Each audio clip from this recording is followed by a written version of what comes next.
备！哪儿不？跟我走！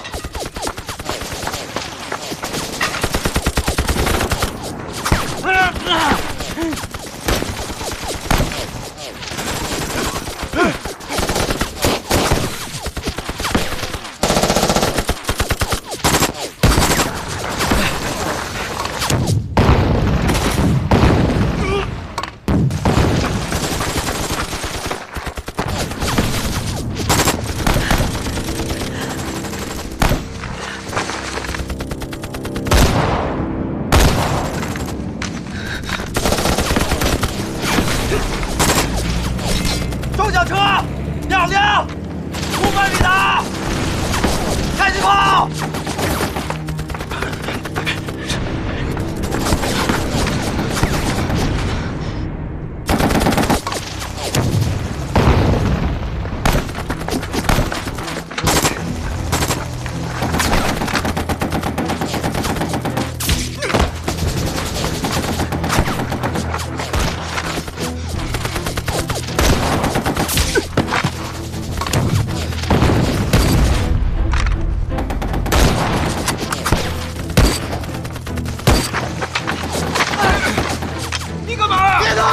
这些人移动了，你打死几个了？快着点儿！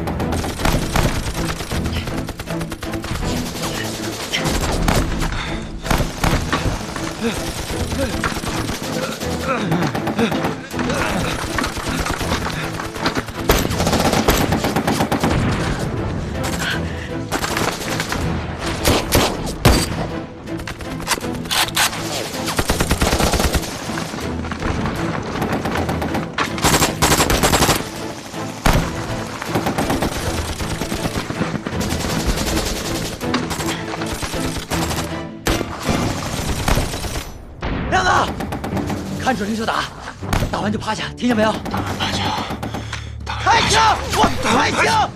我说打！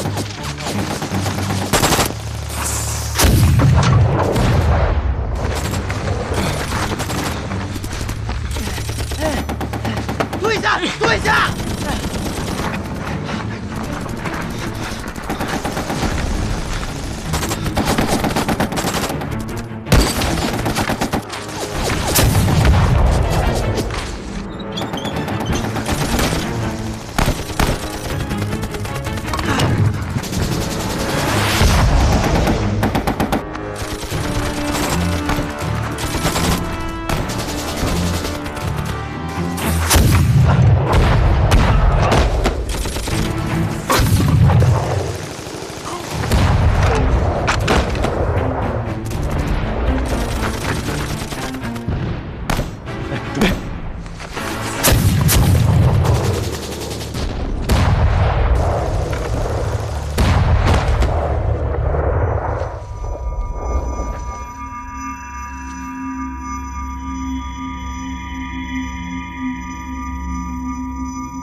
们连长呢？没了。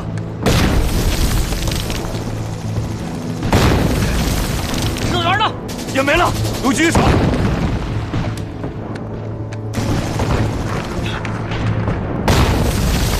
从现在开始，全连由我指挥。你谁啊你？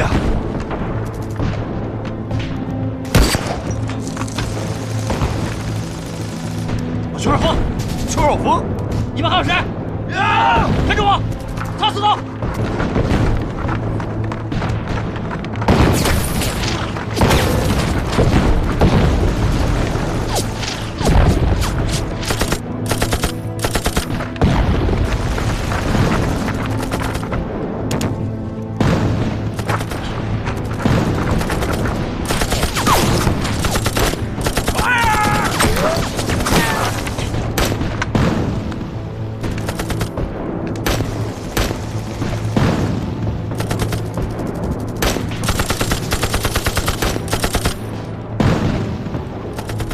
告诉你排长，高地上方那颗大石头上，把掷弹筒集中起来，给我瞄准了轰！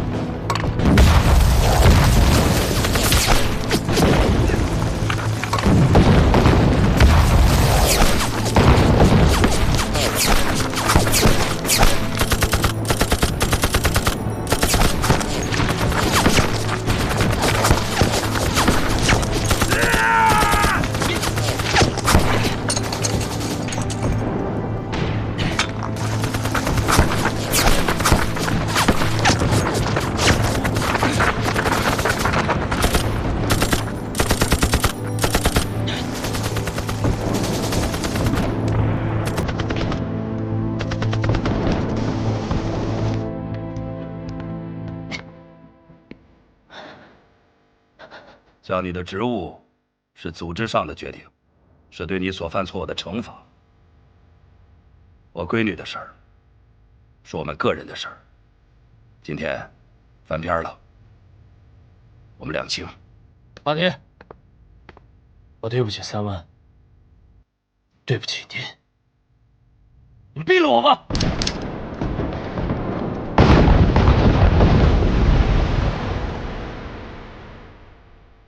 对得起，对不起，都已经过去了。从今往后，你是你，3万是3万。好好打仗，好好做人。自己丢在地上的脸面，自己一点一点的拾回来。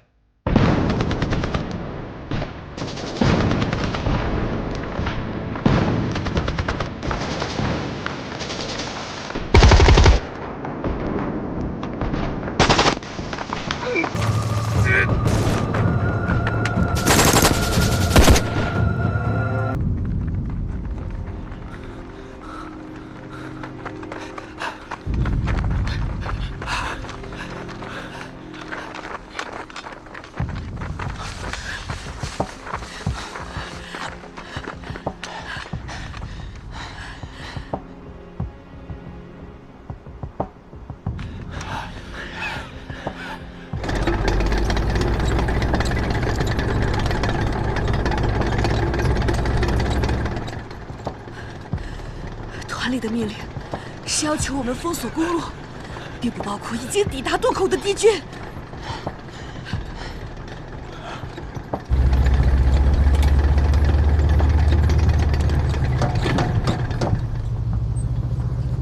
We were building the traffic post.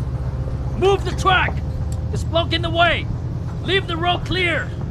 100 feet long. 如果不打到渡口的敌人，一旦公路被炸断的话，这儿的敌人就会回援，突击部队就会受到两面夹击。 Keep moving. Don't touch those barricades.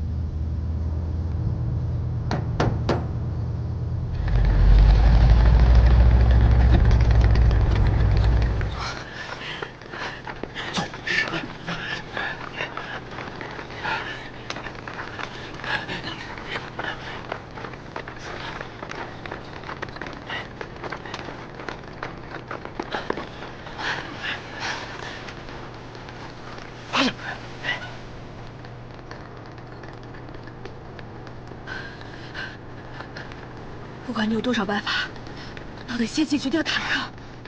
我们手里的家伙，对内网人来说都是挠痒痒。敌人的兵力是我们的2到3倍，那边有坦克，有装甲车，而我们的手里连一件像样的反坦克武器都没有。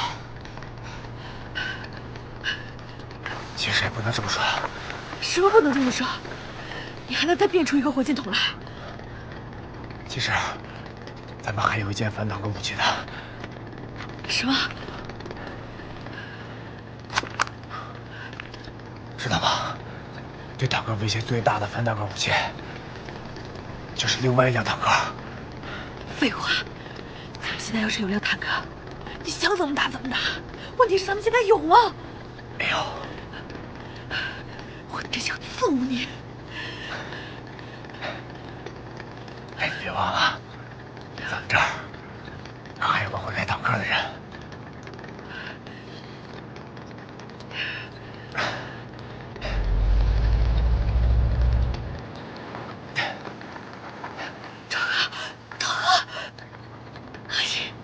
你他娘就是个疯子！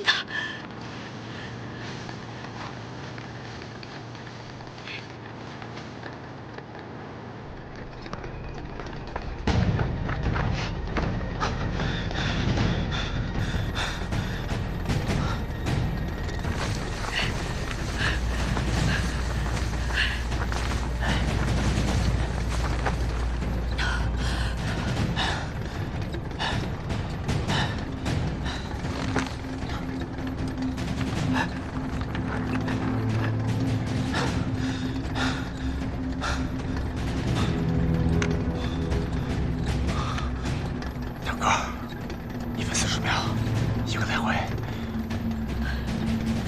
数多少？我数多少？装甲车快一点，1分010秒。中间有一个时间段，2车相背而行，在这个时间段内，坦克的后面是个盲区。排长，啥叫盲区啊？就是车里面的人看不到车外的人。最多你有45秒的时间，最少也只有20秒。40秒，你不是神仙，不试试是主播。有赌拿命赌，赌输你的病就没了，到时候2排怎么办？说对，所以现在2排由你指挥。我怎么了？你什么时候变得这么爱冒进了？怎么了？不喜欢？这也太不像你了。这就是我。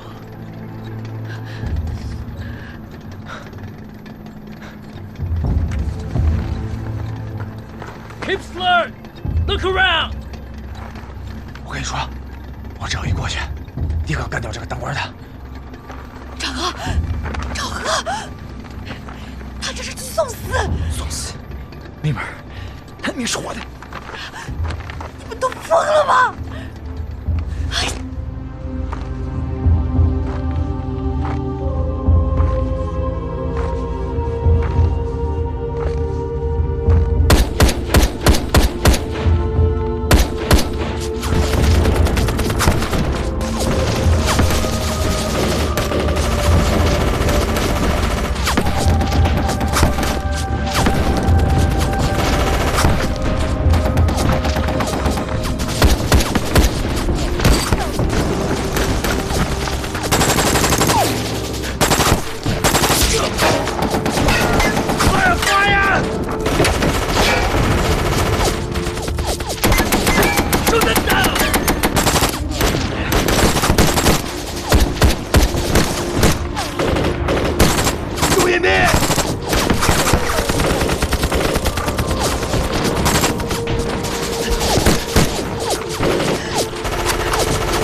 栓，拉炮栓！炮栓在哪儿？炮栓不就在你脸上？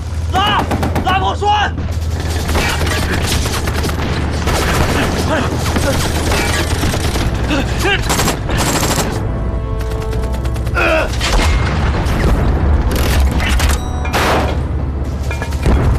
你打偏了！会了，我会了，把它顶好！会了。等我指令，我来表，你来开火，听我指挥。装弹完毕，开炮！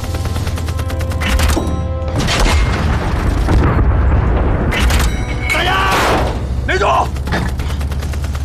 小队，装弹完毕，开火！没住！你把炮口给我往上调一下。在哪儿？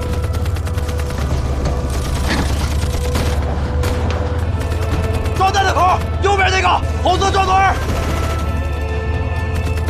现在是上还是下？上！第一圈，再来一圈。第二圈，开火！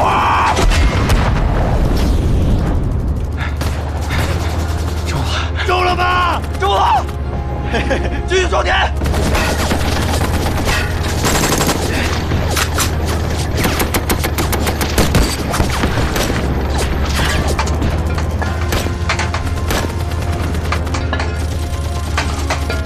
没弹了，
得这么清楚呢？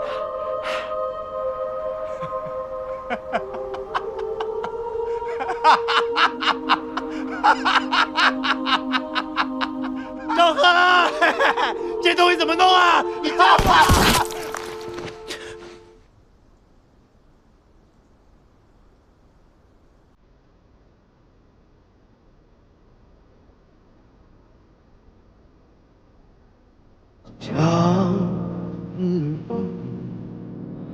辽阔征程，红旗招展迎风，青春似火，热血歌声，纵横沙场的旋律，那是凯旋的冲锋，为信念而拼搏，为拯救大道，为和平而战，希望无限，众星之大化。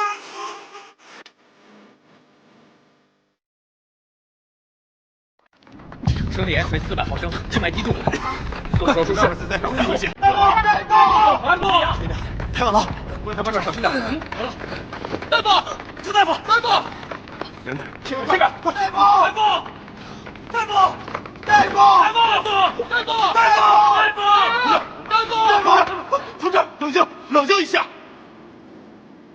这是致命伤，已经救不回来了。救不回来了，这么形势，再说一遍，想不想救不回来？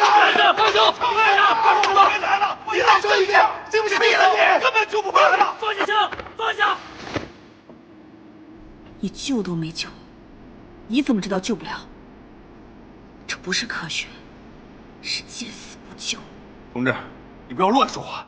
要是能救，我们肯定会救。但问题是现在已经……再耽误几分钟，就算医生来了也救不活了。是你杀了他。你讲点道理好不好？坂本医生来了。医生，ここは病院だ。这里是医院，不是战场。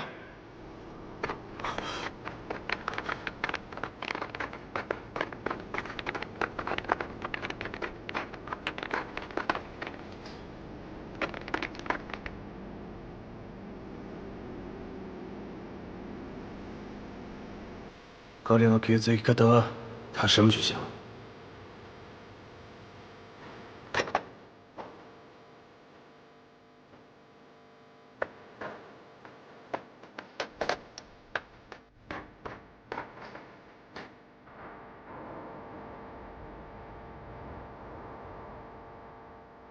伤口了，在医院马上就好了，行。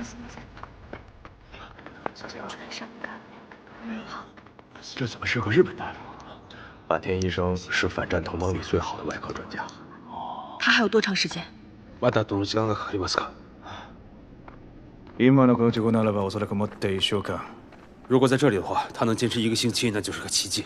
それも奇跡だ。彼は脳内出血を起こしている。他现在颅内有出血，脑组织和神经组织受损，但是受损的程度不同。この血液と私の腕はここが限界だ。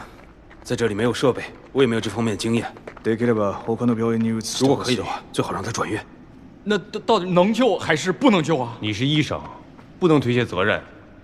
今の彼に必要なのは，现在他最需要的是良い設備と良い環境更好的设备、更好的医疗条件、更好的护理，以及良い医者だ。更好的医生。哎，不是，哎，医生，你不就是好的医生？不是，别说了，快点儿！至死后勤的车只等5分钟，快1秒都不等。现在车辆损失严重，后勤压力太大了。快！小心，慢点，这样。完蛋，王来人，你瞅瞅人家保父多会做人啊！你再瞅瞅你，那你扶不上墙吗？这不是？来，上车，快点！开车，快！也该轮到我了，是吧？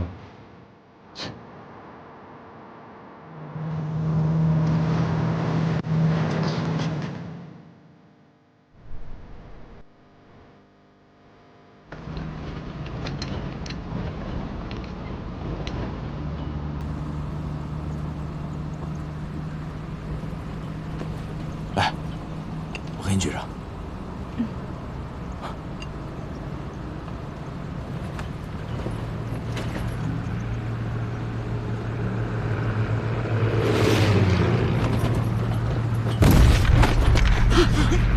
熄灯。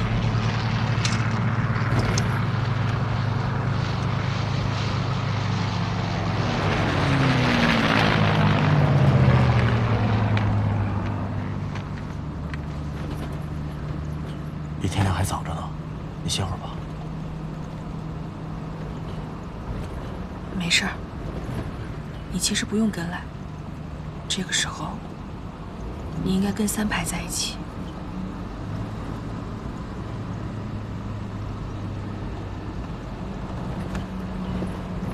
他把我当战友。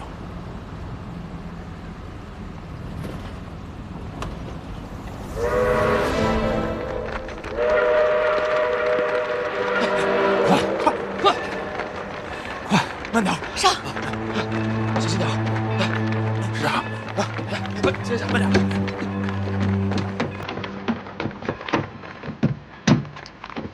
注意体温，每2个小时测量一次体温和血压。这车到哪儿？安东，然后转车去国内荆州。二排长还能回来吗？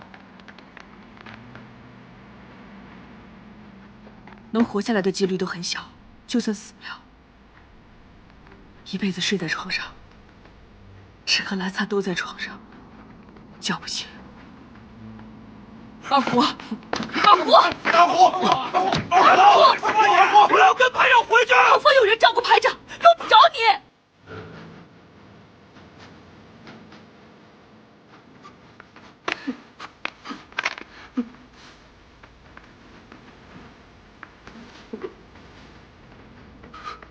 吴班长，二排长真的要成瘫子了。摊子也算是幸运，医生说了，最大的可能是命保住了。植物人，植物人，啥意思啊？植物就和树和草一样，活着动不了也出不了声，就这么睡一辈子。那得通知他家里。他老家在成都，现在这么乱，后方政治部未必能联系上。能睡是福气。排长，排长，排长，排长！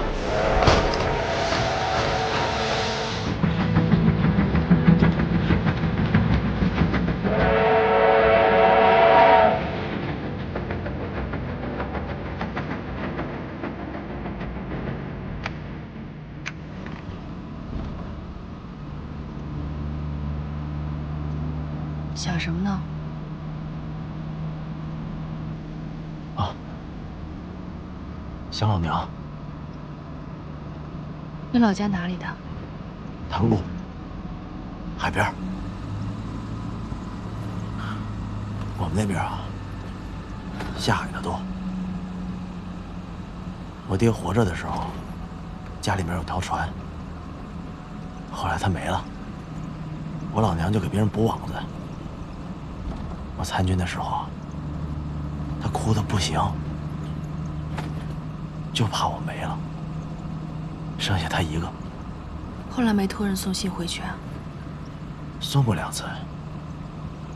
黄堡战役之后，我当了排长，穿着军装，拍了张照片，托人一起送回去。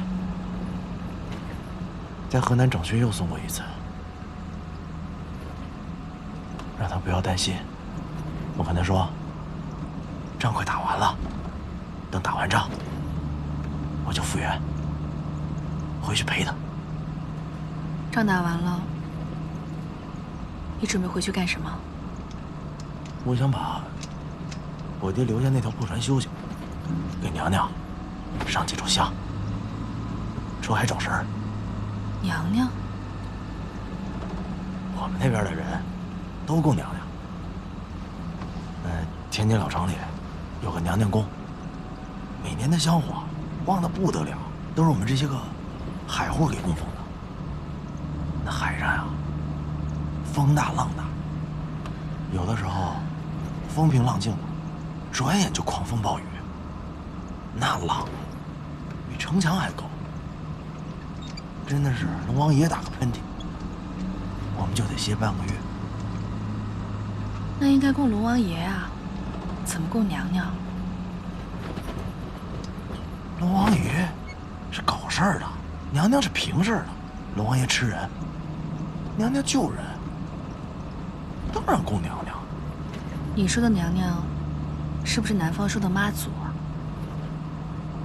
娘娘就是娘娘。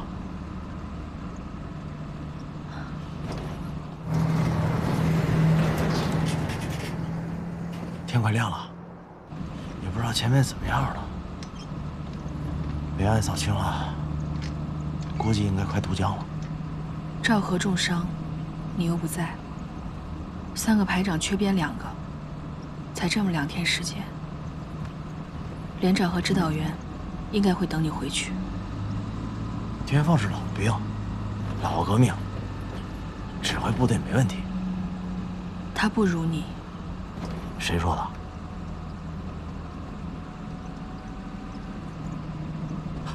？2排长说的可不算啊，那连里谁都知道他跟天放那点事儿。我要是天放，我一样跟他不共戴天。不是赵河说的。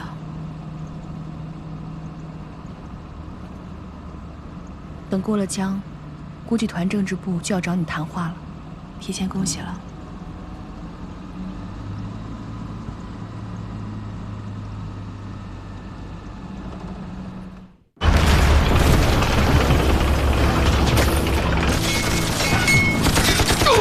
严兵，小心坦克！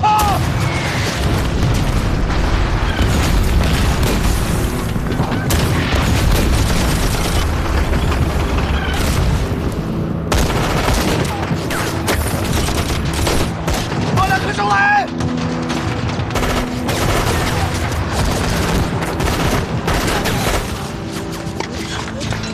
班长，掩护班长！好。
想起点什么了吗？你别着急，你能恢复成这样，已经是个奇迹了。我什么都想不起来了。这很正常。脑组织和神经系统的再生是科学问题，但是认知能力和语言能力的恢复，却属于概率问题。赵国同志，早上8点到晚上8点呢，你可以自由活动，但是大夫来查房，你得在。有什么问题呢，你去跟护士去说。医院呢会给咱们留守站打电话。如果把你的脑袋比喻成一个图书馆，所有信息以一本一本书的形式存放在不同的区域，而认知能力就是索引和目录，所有的东西都在。但是你必须重建索引和目录。要多久啊？这是你3个月的津贴，一共18万，你点点。如果呢，你能找到一个点，就能抻出一条线，拉出一个平面，然后构建一个立方体。多久？只要你能记得1+1等于2，那么你学开微分方程只需要1秒钟，只要你学过。这是你的军装，要是憋坏了呢，你就出去转转，反正离这个市区也近，想吃什么买什么东西的也方便。人民剧院啊，周末会有演出，到时候拿着咱们的军官证就能直接入场。这边房子有，哎，有了，哎，好，但是你要想起1+1等于2，也许需要1天，也可能需要1个月，甚至可能永远也记不起来。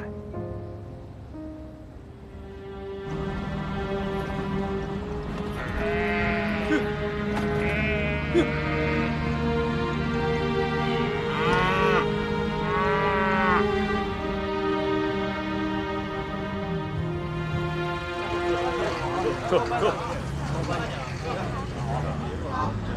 看一看啊，看一看。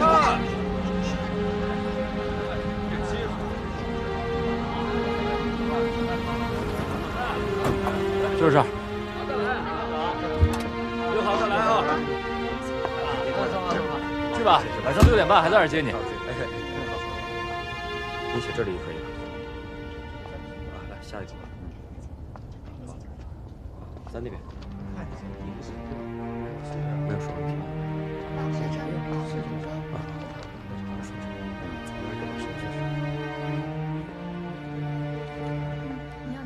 啊？哟，这位军人同志，您好，我可以看一下您的证件吗？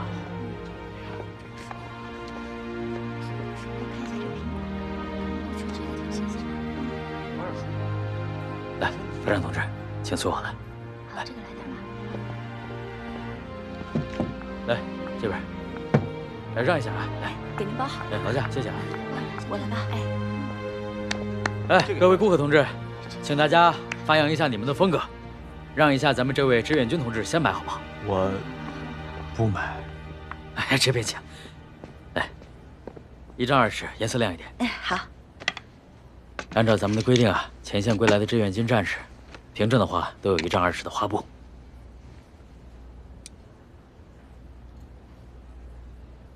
多少钱？当然是免费的呀。哎，快点啊！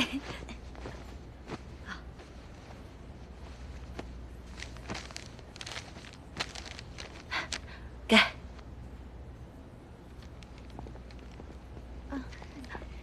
按照规定啊，你还有1斤白糖、2斤水果、2斤干果，然后还有3斤鸡蛋、1条鱼、1斤红肠。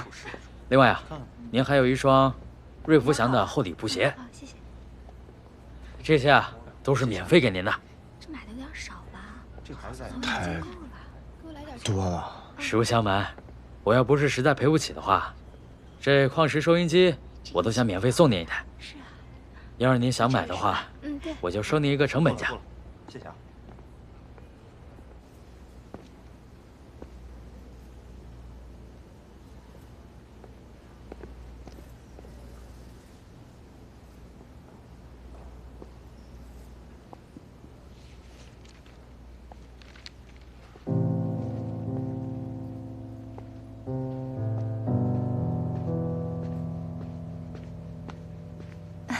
你好，这位同志，请问您的随身物品需要寄存一下吗？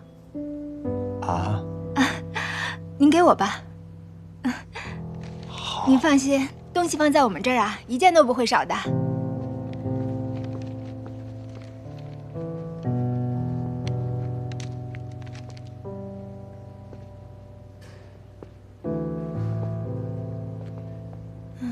第5卷在，这个，你好，同志，请问你想看点什么书吗？新书。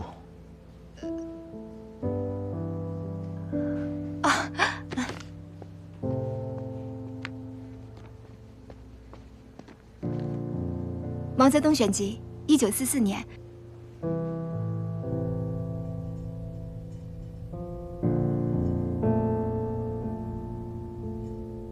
在朝鲜的每一天，我都被一些东西感动着。我的思想感情的潮水在放纵奔流着。我想把一切东西都告诉给我祖国的朋友们，但我最急于告诉你们的是我思想感情的一段重要经历。这就是我越来越深刻地感觉到，谁是我们最可爱的人。朋友们，用不着多举例，你们已经可以了解我们的战士是怎样一种人。这种人有一种什么品质？他们的灵魂多么的美丽和宽广。他们是历史上、世界上第一流的战士，第一流的人。他们是世界上一切伟大人民的优秀之花，是我们值得骄傲。我们以我们的祖国有这样的英雄而骄傲，我们以生在这个英雄的国度而自豪。亲爱的朋友们，当你坐上早晨第一列电车驰向工厂的时候，当你扛上篱笆走向田野的时候，当你喝完一杯豆浆提着书包走向学校的时候，当你坐在办公桌前开始这一天工作的时候，当你往孩子口里塞苹果的时候，当你和爱人一起散步的时候，朋友，你是否意识到你是在幸福之中呢？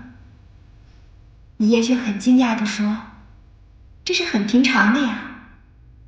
可是从朝鲜归来的人会知道你正生活在幸福中，请你意识到这是一种幸福吧，因为只有你意识到这一点，你才能更深刻了解我们的战士在朝鲜奋不顾身的原因。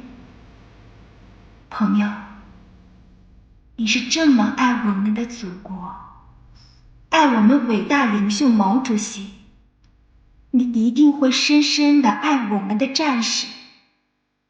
他们确实是我们最可爱的人。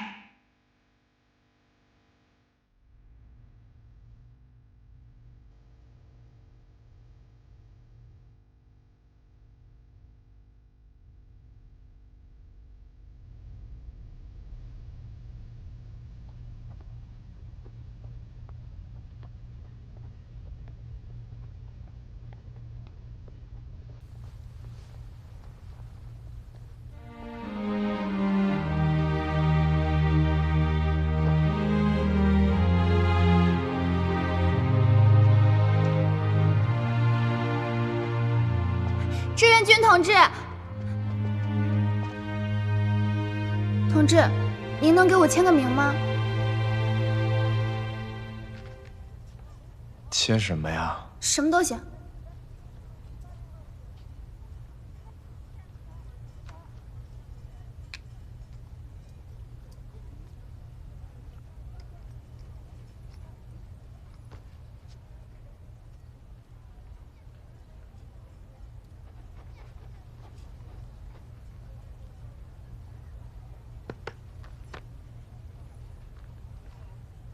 谢谢。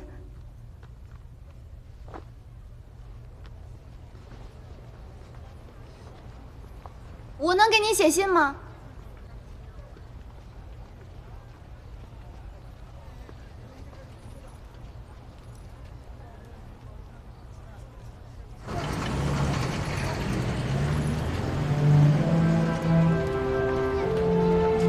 伍修权大使在联合国大会上指出，朝鲜的内战在任何意义上都不可以成为美国武装侵略台湾的理由或借口。所有这一切美国清朝武装力量直接侵略我国的行为，都是向中国人民公然无忌的挑衅。中国人民绝对不能容忍，中国人民从不也永不害怕反抗侵略战争。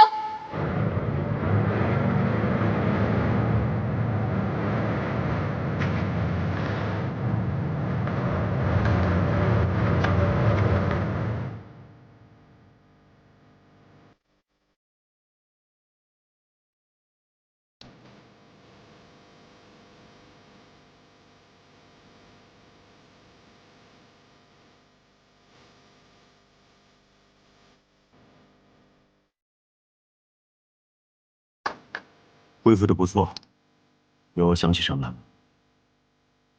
有些人，有些事儿，一直在我这里面晃来晃去。恕我直言，以你现在的身体状况，你恐怕已经不适合继续参加战斗了。你头部的碎片已经取出来了，但是子弹贯穿形成的空腔却是难以修补的。况且，从理论上讲呢，那些细小的颗粒是很难通过手术根除的。人的大脑不同于循环系统，那些杂质不可能通过新陈代谢自动排出。也就是说，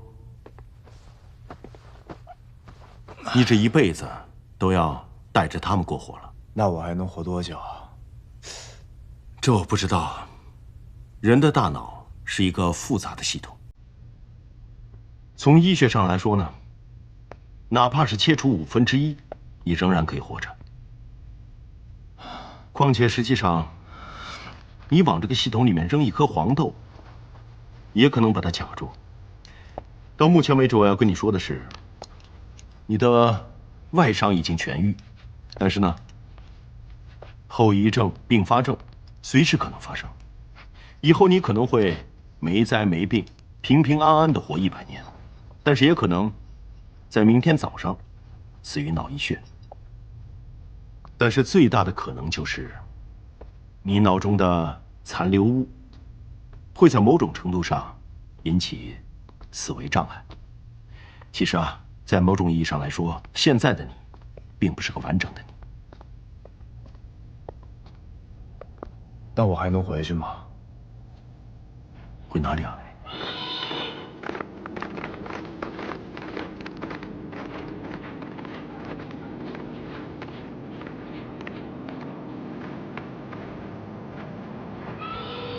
郑姐，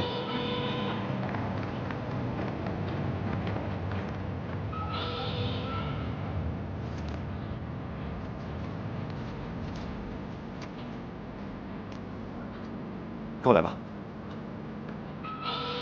给这位排长同志让个位置，他是上尉归队。0200留守处，来吃饭。来吃饭。白面的白，老师的师，模范的范，白师范。走吧。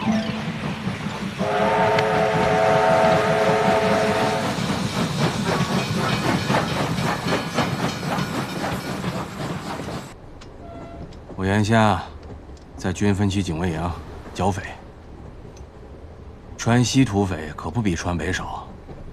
我也是排长。部队开拔的时候，我还在医院。后来追到泊头，紧赶慢赶，还是没赶上。哎，你是从前线下来的，仗打完了吗？不记得。啊？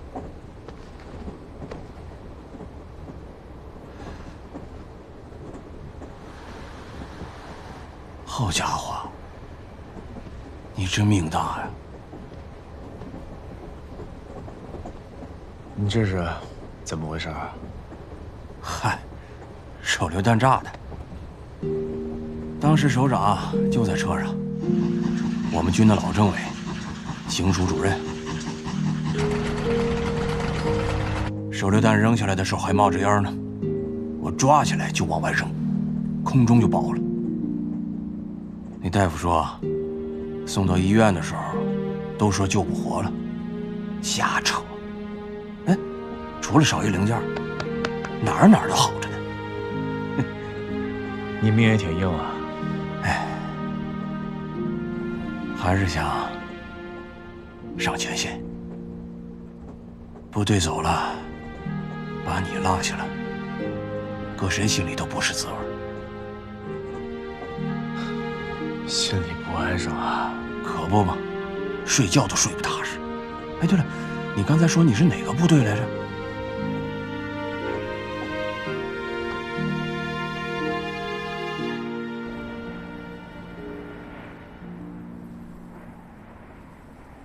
这个姓马的啥来头啊？马修是名字，美国人的名字搁在姓的前头，他的姓叫李奇微。啊，都一个样。不，这姓李的是啥来头啊？情报上说，他是美军陆军的参谋长，2次世界大战时期，也就是咱们抗战的时候。他是82空降师的师长。通报上说，这个姓李的收缩战线，加强补给，同时又拉长了咱的战线，让咱这后勤补给跟不上来。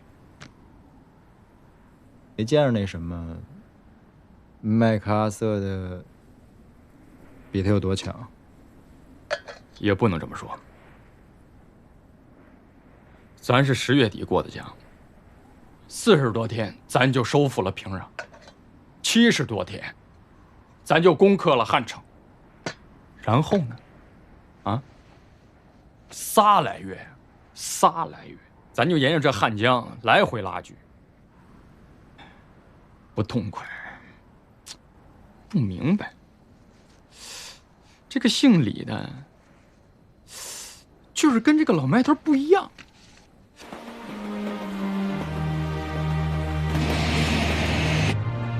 李奇微和麦克阿瑟不一样，他是伞兵出身，考虑问题的时候更注重战斗相关的细节，气候、地形、兵力、火力、对手的特征、敌情、我情这些个因素。麦克阿瑟将军是从战略层面上来考量，而李奇微是从战术层面上来考量。打个比方说，麦克阿瑟这个总司令，他是以师和团为小单位进行战役部署，而李奇微呢，是以营和连为小单位进行战役部署。都直接指挥到营和连了？不是指挥，而是指在做部署的时候具体的考量。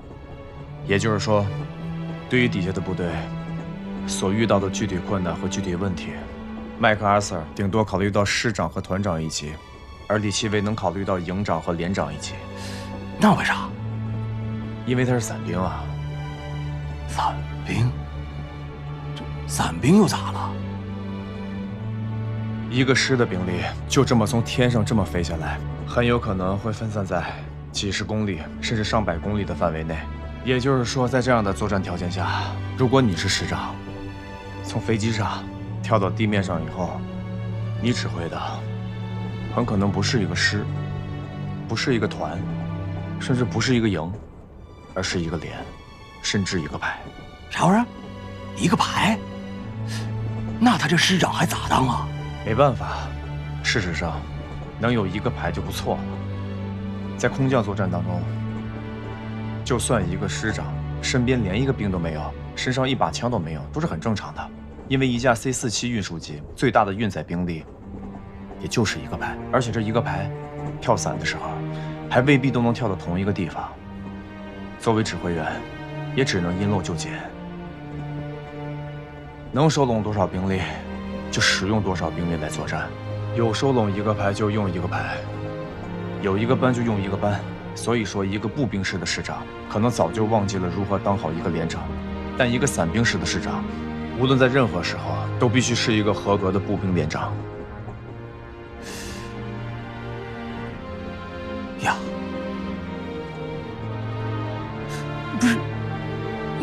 你咋懂这么多呢？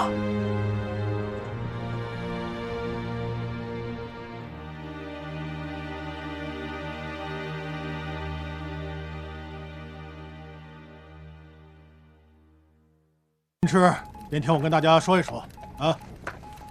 咱们军原先的任务是一线防御啊，按照志司原先的计划，应该是5月上旬组织新的战役。但是啊，现在情况变了。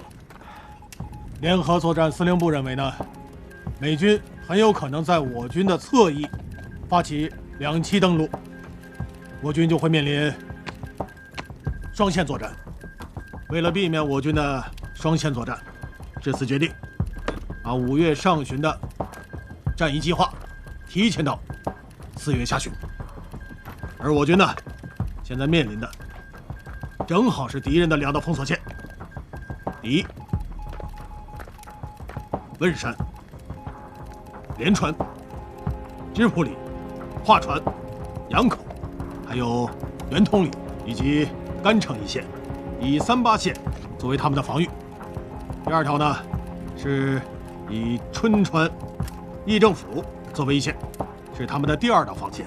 总共的兵力呢有5个军、14个师、3个旅。这次认为啊，他们的主力设置应该是在连川到华川一线。那么剩下的就是美军的第1骑兵师，还有空降兵187团以及伪军的第2师、第8师，他们作为预备队，春川、水源、大田、光州一带。以上呢就是敌情通报。说完了他们，就该说说我们了。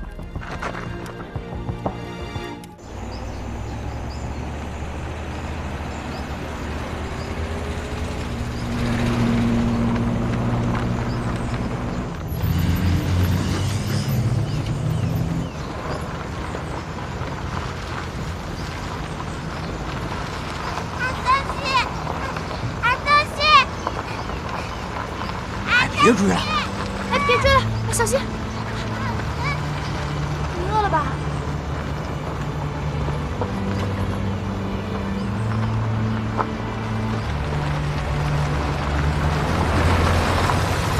你饿了吗？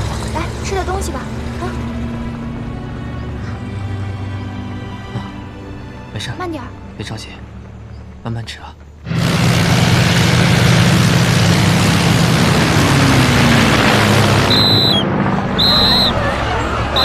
马旅馆，隐蔽，快动起来！快点，快点！隐蔽，隐蔽！巴黎，巴黎！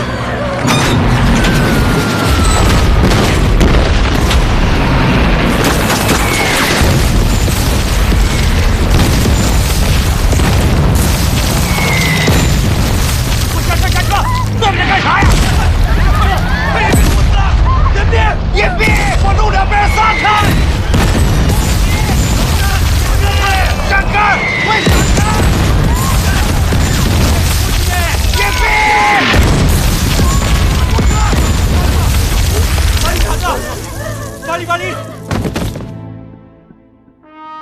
听说了没？人家把9·2部都装上船了，叫陆军海战队。木头，你啥时候？哎，我缓不去，炮兵打得远，我没看着。别这样，这样多没意思。我吃。这玩意儿咋说的？观其不语真君子。人指导员还说的，见死不救是小人，我这属于说是救你。你是救我呀？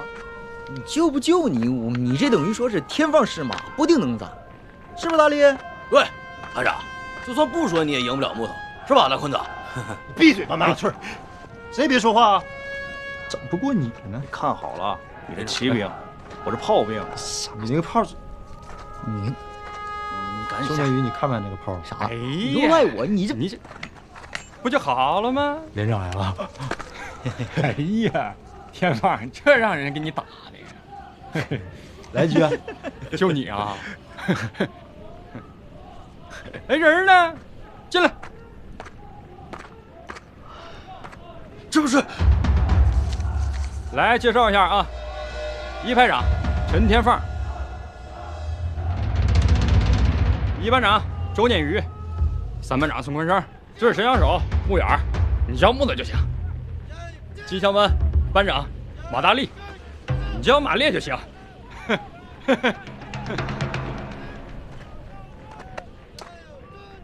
这是赵和，咱连部刚来通信员。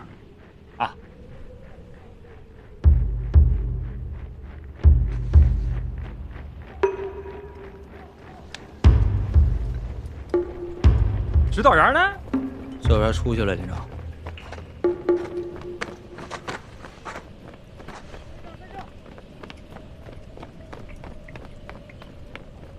走了，走了。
戏班子唱的真不错啊，哪儿请的？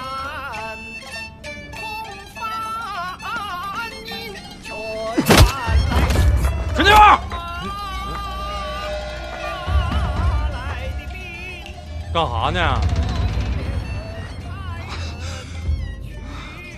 我就是教育教育你，告诉他这不叫戏班子，这叫文工团，记住了吗？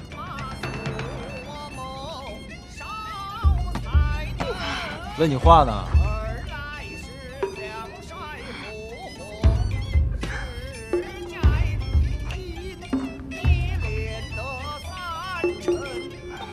哎，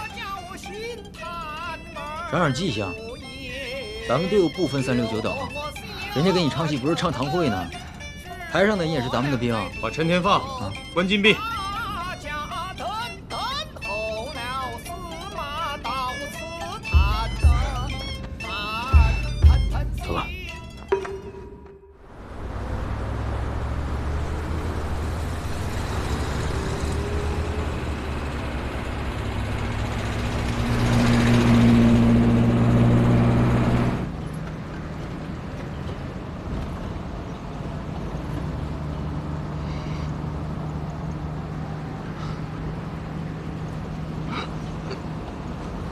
哟，小拉，一下子就晕过去了啊！拉都拉不动，也没个医疗队啥的，只能拉着你接着往前走。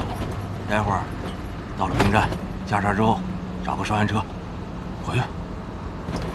为什么呀？还为啥？就你这样的能打仗吗？那大炮一响，你咣当就倒这儿眩晕了，哪个连队能要你？切！ 以后不会了。啥玩意儿？不会了？你咋知道没下回？我都想起来了。嗯？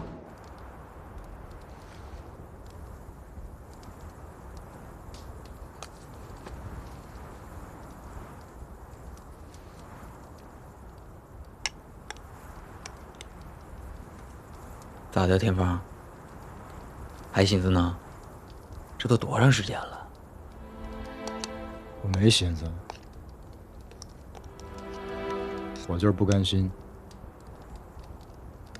哎呀，人指导员不都说了吗？那人就算没死，多半也是废了。这辈子能不能醒都不一定。那小雨干事说那叫啥来着？稻草人儿，植物人，那不都一样吗？再说都植物了。 你还老念叨他干啥呀？而且，那植不植物还不一定呢。没准这人呐，早都没了，坟头上都长植物了。他最好别死。啥意思啊？他要是死了，他就是烈士了。他是烈士，你甘心啊？哎，烈士就烈士呗，那有啥不甘心的？大罐子是烈士，刘耀小欢子板凳是烈士，他也是烈士，凭啥呀？美的。那人家要是真死了，得算是烈士。赶明儿你没了，我没了，咱都是烈士。刻碑的时候把名字刻在一起，啊，我都没了，天天让他在旁边膈应着我，凭啥呀？哎，天宝，要不咱俩单刻个碑吧？你比他还招人膈应。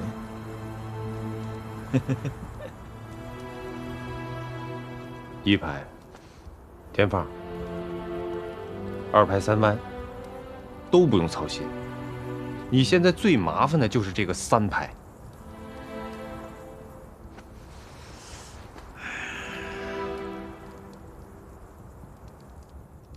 报告早就打上去了，我估摸着还里也难。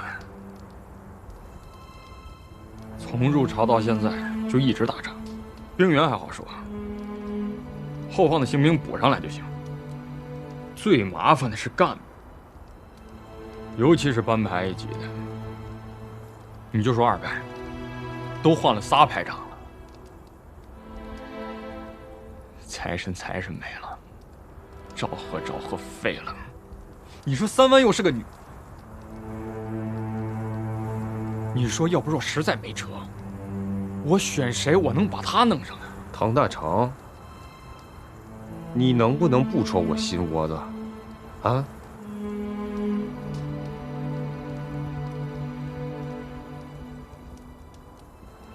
戳的。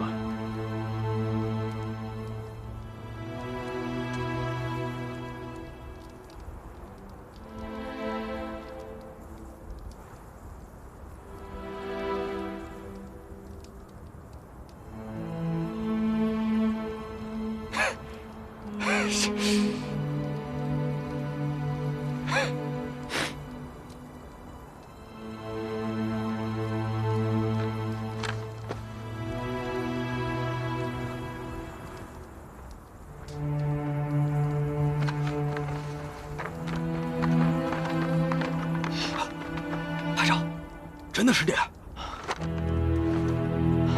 排长回来了！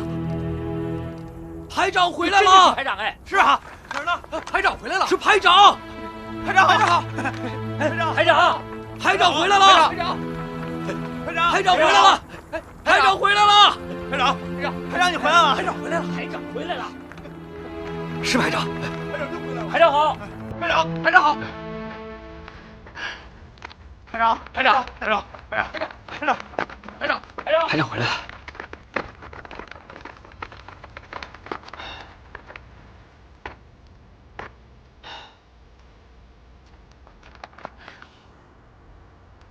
我就知道你死不了。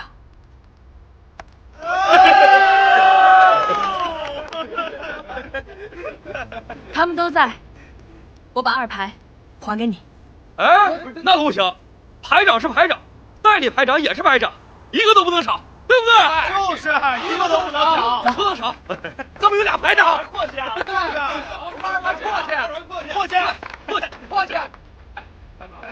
过去，就是啊，2个排长，谁像咱们2排一样有2个排长？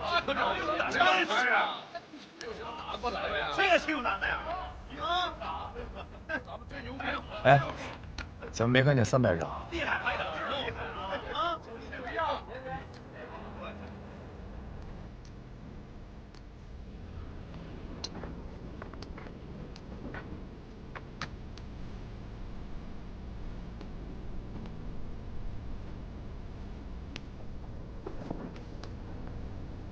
白打了。当时汉城还没拿下来，部队都在作战，交给后勤的同志运回去了，应该是葬在平壤的陵园里了吧？过来的时候应该去看看他。你有这心，饱伏在九泉之下，能瞑目了。他是我见过最优秀的军官，各方面都是。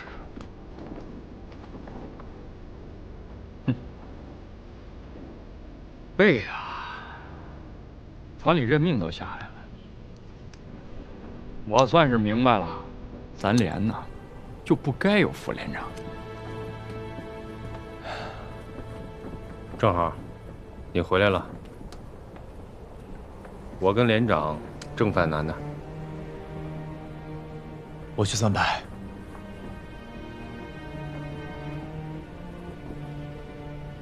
3湾跟2排磨合的不错，我已经几个月没跟他们在一起作战了。我错过了几个月的圣河寺，从过江开始，3湾就一直跟他们在一起，从未分开。对他们而言，3湾是最好的选择。现在最大的问题是，我不知道我还有多少时间。咋说？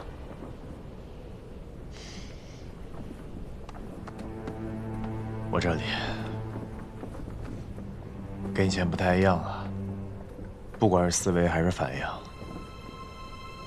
我都不太能够确定。其实大夫并不赞成我回来，但我想回来。有些事情我好像明白了一点儿，我不知道是不是真的明白，但有一点能确定，我很明确的知道我为什么要回来。那你告诉我，在你还活着的这段日子里，想跟谁在一起？2排还是3排？3排需要一个不会随时随地出状况的排长。我可能当不了排长，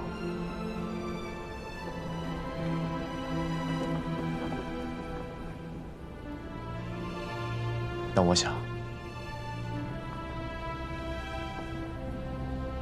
我想知道如何才能真正的成为你们的一员。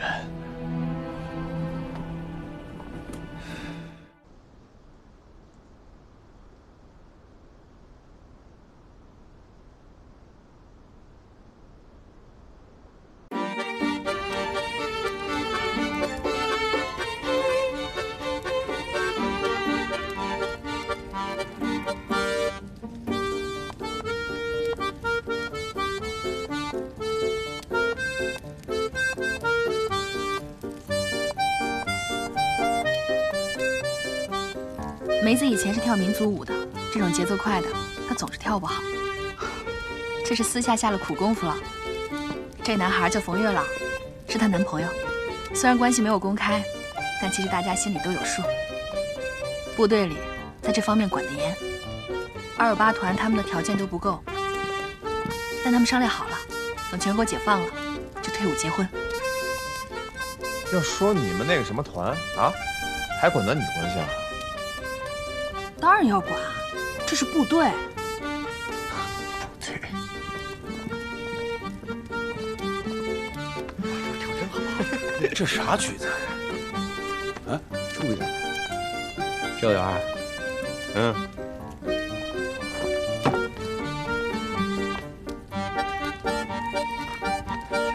虽然我看不懂，但这腿抬挺高。让我干呀？哎，我一起看吧。是。我知道。跳得好，干啥？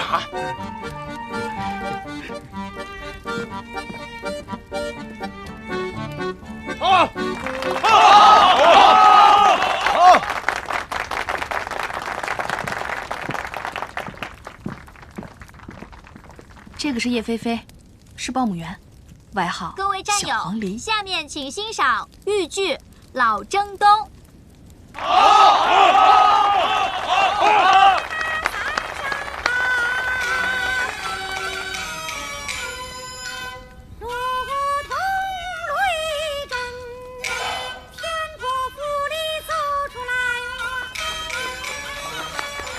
他怎么在这儿？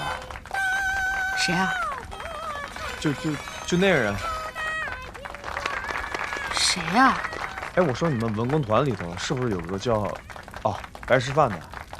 我们文工团没有白吃饭的。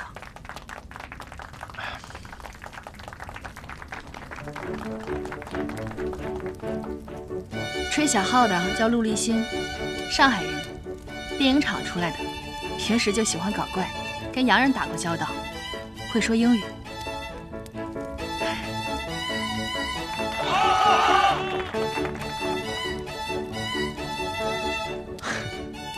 我想起来了，《大兵日记》。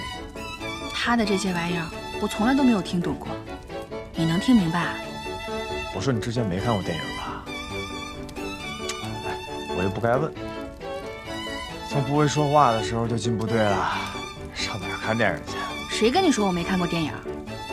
列宁在10月，列宁在1918，战舰波江金号，恰巴耶夫，这些电影我都看过。当年在杨家岭放电影的时候，我从来坐的都是第1排。算我错了。什么叫算？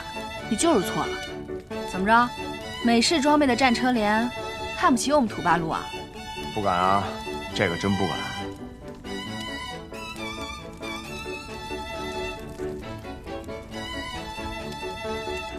不过你说的那部电影，我确实没有看过。卓别林的经典之作，讲一战的。卓别林，美国人，是个演员，也是个导演。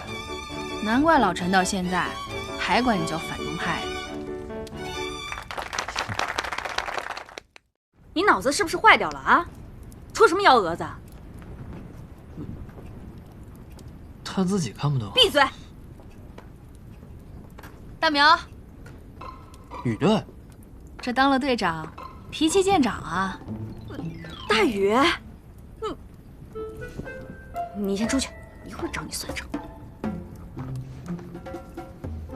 快走！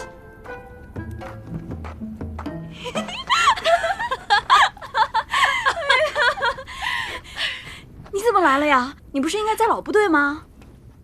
你那个大班子新指导员呢？老白呀，他是老兵，不怎么懂业务，平时少在后台转，现在估计在食堂那边检查呢。哈，都是队长惯的，全队就他搞特殊化，崇洋媚外，一开会就吹牛，什么美国电影、美国音乐，美国人什么都好。他们生在美国，还真是天大的委屈。要我说，抗战那会儿，他就是个汉奸。行了行了，等队长和他谈完，我带你们俩到政治部把这事说清楚。扶不上墙的烂泥，这事用不着你操心，你把你自己的事办好就行。队长才不会批评他呢，平常就拿他当个宝，捧在手里怕碰着，含在嘴里怕化了。人家都说，队长这是看上他了。说啥玩意儿呢？来吃饭，老白，谁在这瞎咧咧？老赵啊！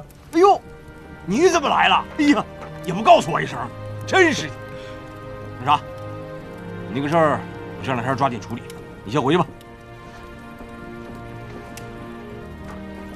来，赶紧，你先坐着。你这不错啊。那是，好家伙。哎，老白人不错，侦察连长出身，剿匪的时候负了伤，这不没能赶上部队入朝。前些日子啊，刚从国内过来，结果部队没了编制，只能到文工团来当教导员了，算是官升一级吧。但是人家还不愿意。哎呀，也是，人家是上阵杀敌的老战士。到文工团来当教导员管后勤，是委屈了点儿啊。我们3排长伤愈归队，他俩是一趟车，2个人啊聊了一路。是你们那个战斗英雄吧？早听说了。他还跟你们念叨这个，我耳朵都快听出茧子了。他天天拿你们那个战斗英雄来挤兑小鹿，说，人家也会鸟语，人家也看过美国电影，人家还和美国兵一起打过仗。哦，还会开坦克、还会用火箭筒，18般武艺样样精通。那小鹿这下郁闷了吧？他你还不知道，就喜欢搞怪，写个申请书，把老白啊气了个半死。哎，哇，热乎着呢。那可不，团购啊，不够再来。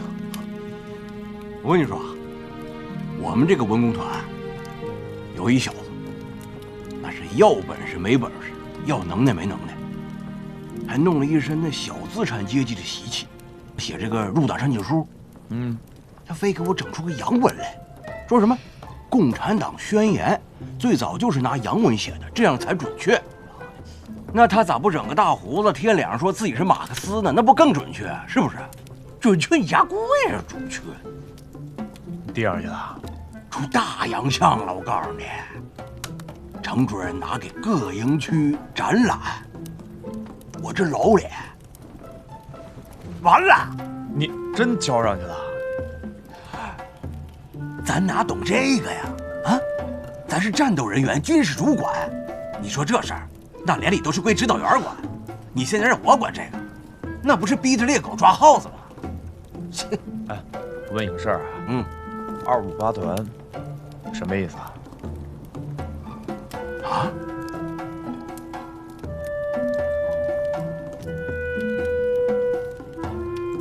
老赵啊？笑什么呀？看上了哪个姑娘了？你什么意思啊？你和老邱怎么样了？能怎么样？他那个样，我又这个样，还能怎么样？你和我还不说实话，到底怎么样了？他是他，我是我，我的报告上头批了，他的处分也定了，从团长变成连长，好在还是作战部队。你们家老头子同意了？八爹和他见过了，有什么疙瘩也都解开了。说真的，我不恨他。你说你们两个人这弄的什么事儿啊？鸡飞蛋打，现在就算你们两个想复合，都没有那个条件。他从团长降到连长，你呢从营职降到排职，这叫什么事儿？挺好，还挺好，你心可真大。我觉得真挺好。你也知道我的脾气，他团长那顶帽子根本就压不住我，动起手来也打不过我。战场上是英雄，回家就变狗熊。男人嘛，谁受得了这个？那然后呢？然后，你跟我装傻是不是啊？你属兔，到今年8月份虚岁25，你这后半辈子就打算一个人了？一个人挺好。女人好不好，从少看到老。你今年25，到了65，你还能觉得一个人好？炮一响，枪一响，那些个不中意的，那些个不开心的，就都不在意了。这仗还能打一辈子呀？眼看着仗就要打完了，你说都从38线推到37线，美国鬼子都快被赶下海了。我觉得也就是这2、3个月的事儿。2、3个月？就现在这个状况，2、3个月拿不下来。咱总打仗的都知道，按照现在这个情形，那是逼着鬼呢。咱们现在占的地儿，都是美军主动退出来的，美军较真儿的地儿，咱们打的都不算利索。打仗就怕这个，按照人家的鼓点迈步子，所以我们要打乱他们的鼓点。我们师的正对面，就是你说的那什么陆战一师，啃了3天了，没啃下来。不丢人，之前内战，连一个军都没啃动。你知道吗？陆战一师在美国序列里的外号是什么？什么呀？4等。按照你们的话说，什么叫我们的话呀？你哪边的呀你？应该是咱们的话，你这怎么说话呢你？对，我说秃了嘴了，你看我这觉悟啊。我跟你说一正事儿。你说。小陆。对啊，就是他。让陆立新到3排体验生活，这就是你那个白吃饭给你出的。哎，白吃饭。好，老白亲自跟你交代，让小陆到3排体验生活。怎么了？有什么不妥啊？他只会吹小号，连38大盖和莫辛纳甘都分不清楚。你们3排缺少爷？程主任真这么说的？对，教导员就在外面，不信你问他。我就说嘛，领导上这么明察秋毫，还能让小人得了志。梅子，干嘛呀？我说错了吗？行了行了，都少说几句。都是同志，弄得跟阶级敌人似的，至于的吗？领导有领导的考虑，都别瞎猜了啊！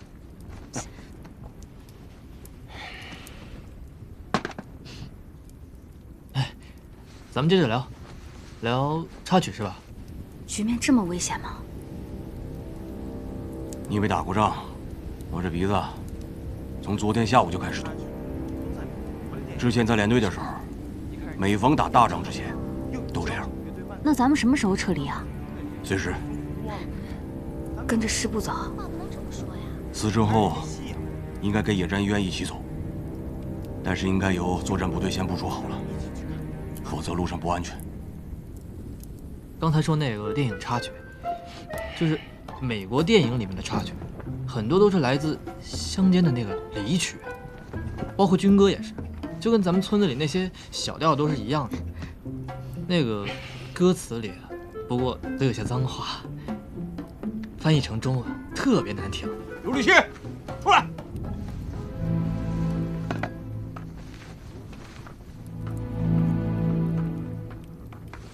啥脏话呀？啊，说说，让大伙儿都听听。这是前线，不是什么剧团、电影院。我不管之前多少人拿你当大宝贝供着，在这儿，你首先得是个兵，否则就给老子滚蛋！教导员，小陆他，别想。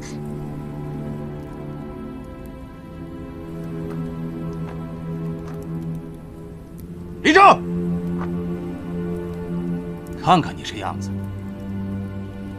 从头到脚哪儿像个当兵的？部队不是你嘻嘻哈哈的地方，部队是什么呀？部队是个炉子。你这浑身上下100多斤，甭管什么废铜烂铁，进去滚一圈再出来，那就得是块钢。这道理你都不明白，你还当什么兵啊？不把你这身小布尔乔亚的皮给扒了，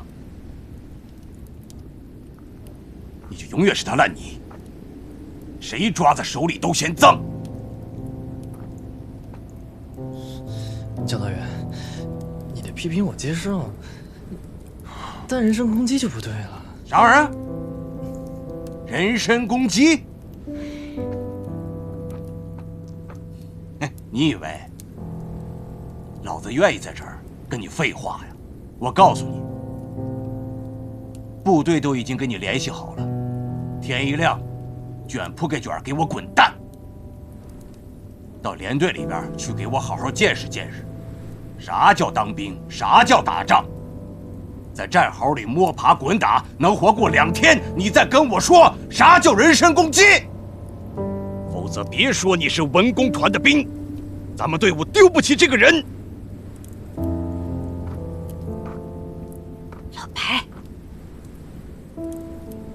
到战场上，让子弹好好教育教育你，啥叫革命队伍的作风。3排长是老兵，知识分子，懂英语，会开坦克。你跟着他，能学到真本事。我服从组织安排，没意见。我不怕你不服从组织安排，我怕的是你拖后腿，我怕你去给文工团丢人，你知道吗？没关系，有我在。大宇，你不是不知道他是块什么材料，我是真怕他去给你们丢人呀。小陆，看着我。到了3排，服从3排长的命令，听从3排长的指挥。他让你上刀山，你就上刀山；他让你下火海，你就跟着他下火海。别害怕，也别犹豫。你立了功，是3排的功臣；你牺牲了，是3排的烈士。你当了逃兵，我亲手毙了你。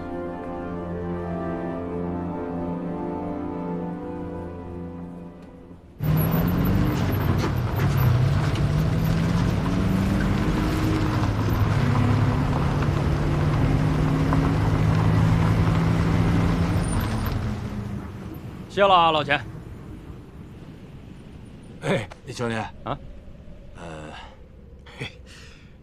有多余的子弹没有啊？这有1宿的夜路要开呢，跑不住。哎，行。哎，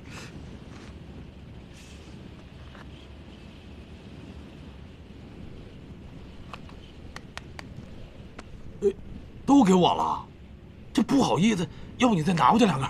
快走吧，开慢点，你回程拉的是重伤员啊，经不起电的。行了，走吧，啊，放心，这条路啊，没人比我熟。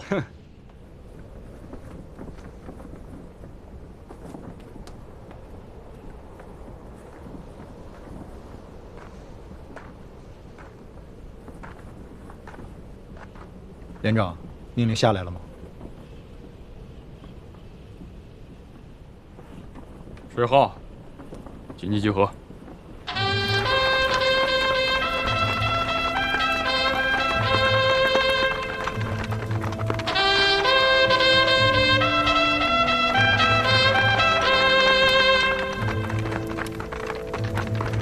报手！1、2、3、4、5、6、7。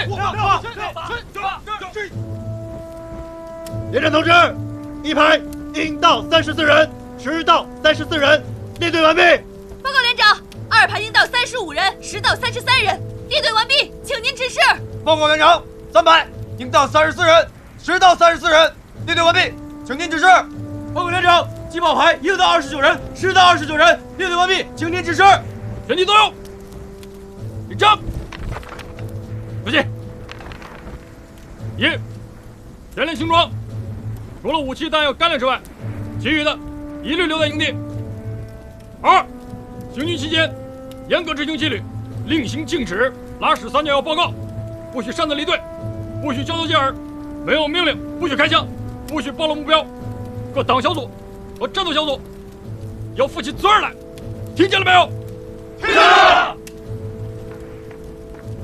小鹿怎么还没有回来呀？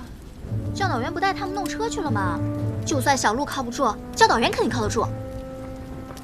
没时间了，不等了。教导员还没回来呢，没有车我们怎么走？用腿走，出发。沿着公路走，速度会快很多，但是目标太大，白天敌人的飞机太猖狂，走山路又太慢，会被敌人的轮子追上。快了慢了都不合适，越是撤离行动，越要计划周密。老美的机械化动作很快，这时候可能已经在行动了。我带1排沿着侧翼搜索侦查。不用那么麻烦，接到命令的都是一线部队，和敌人一直没有脱离接触。这么大规模的撤离，先走的一定是司政后警官，还有非战斗人员。这些人走不快，这10有8、9是要坐车的。也就是说，我们只要沿着公路的方向撤离，就不会离开主力的撤离路线太远。姚润莲，你干什么呢？你听，没时间了，赶快走。哎，你听。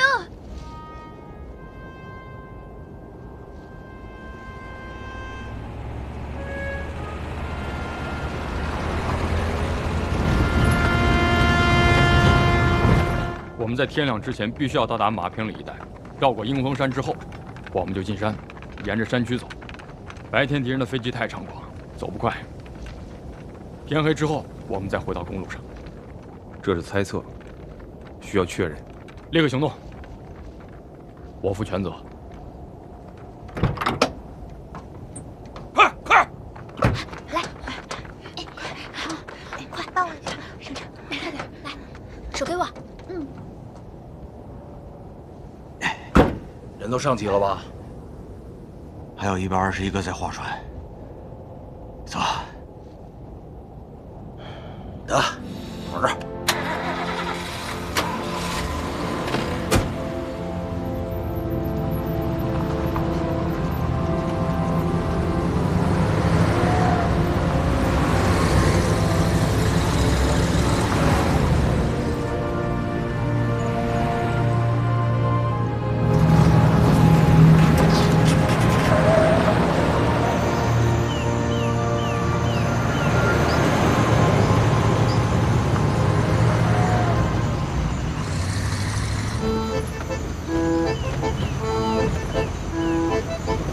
好些了吗？